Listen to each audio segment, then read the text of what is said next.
During the latest round of fighting between Israel and Gaza, Obama didn't have any trouble stopping flights to Israel. He said it was a matter of public safety. Remember that? He shut down flights to Israel.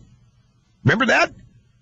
From the United States. He was not letting people, under the guise of safety and security. He had no problem stopping flights to Israel.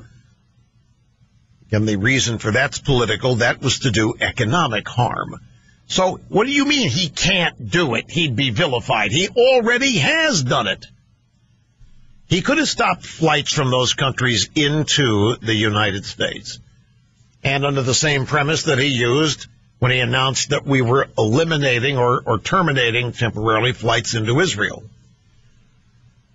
But no, the head of the CDC, this Thomas Frieden guy, said we have to stop it in Africa. But the problem is it's pretty clear we're not stopping it in Africa. And this guy turns around and says we can't stop it in Africa by closing the borders here. We can't stop it in Africa. The Ebola patient in Dallas proved that. He got out of Africa and got into the United States. Just as he proved the screening being done by the locals in those African countries is practically useless.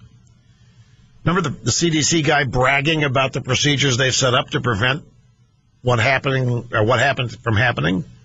The African guy shouldn't have got here because, well, they got exhaustive screening technique. They're asking, interviewing people to fill out forms, and then they're wanting them to see if they have fever. But this guy got past it all. You think Dr. Frieden at the Centers for Disease Control would let his daughter sit next to somebody from Liberia on an airplane for 14 hours? I don't know. Maybe I'm wrong, but maybe some reporter should ask him. They're not going to ask him that. Never mind.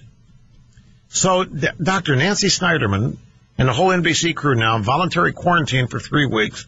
You got a cameraman over there. These are people who know what to do to avoid getting the disease, and they still got it. And we have reports of doctors in these countries in full hazmat gear getting the disease. And over here, we're told it's hard.